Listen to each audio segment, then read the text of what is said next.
Good morning. And most welcome to Meru.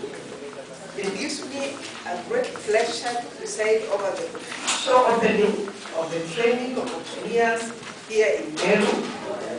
An auctioneer plays a critical role in the execution process.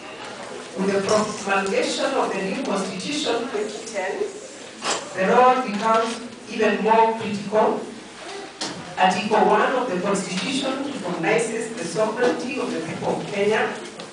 Article 10 imposes the national values, and Article 232 exposes on the values and principles of public service.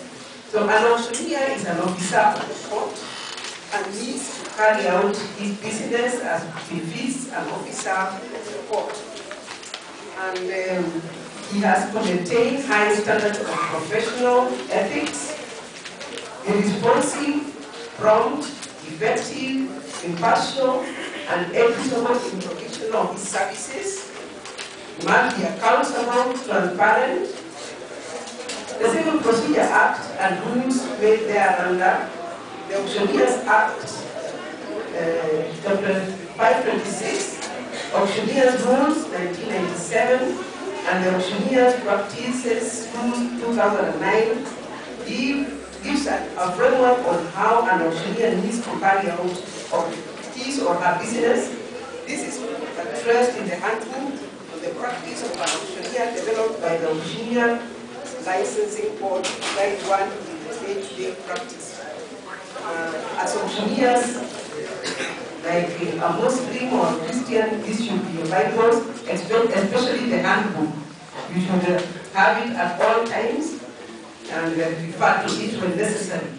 The Auctioneers Licensing Board has done a commendable work in reining in randy auctioneers who give the trade a bad image.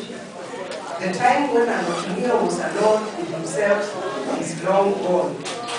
I'd like to remind you that there are various duties bestowed upon you in carrying out your mandate.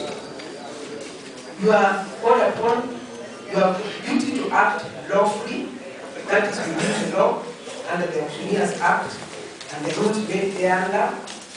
You have a duty to exercise utmost skill and knowledge in the work.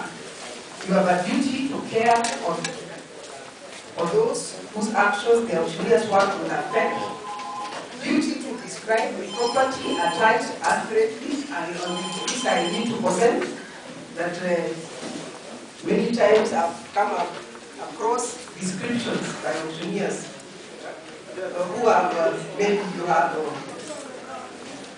attached some cows and you describe them very thin, emaciated cows, furniture, torn seats, their body dates or broken.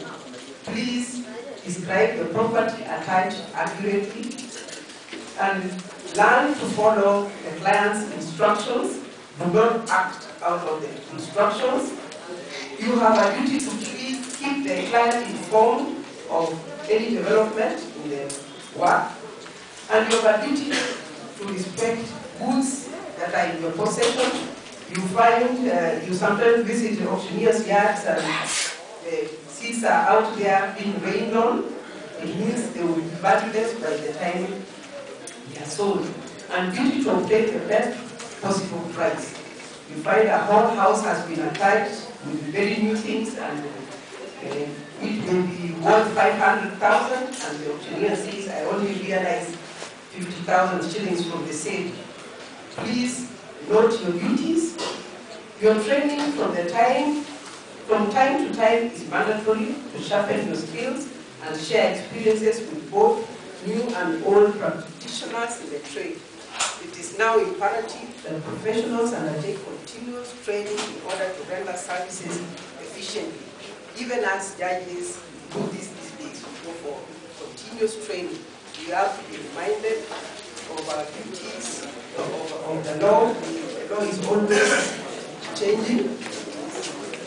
So we need to know the new emerging issues in the law. Last but not least, when you go back to your stations, enlist in the local CUCs to ventilate your issues with other stakeholders and bring out your challenges. I know in our CUC here we have auctioneers on board. With those few remarks, I hereby declare the one-day training for auctioneers officially open. I will urge you after the training to tour the beauty of Meru, home of Mount Kenya, visit the Meru National Park or the Lewa Down Conservancy, the home of Lewa Marathon View next weekend. And there are other places, nice new hotels coming up. You know, it is the terrain, beautiful, just you can drive around and enjoy the scenery. I wish to thank you very much and most welcome to Meru.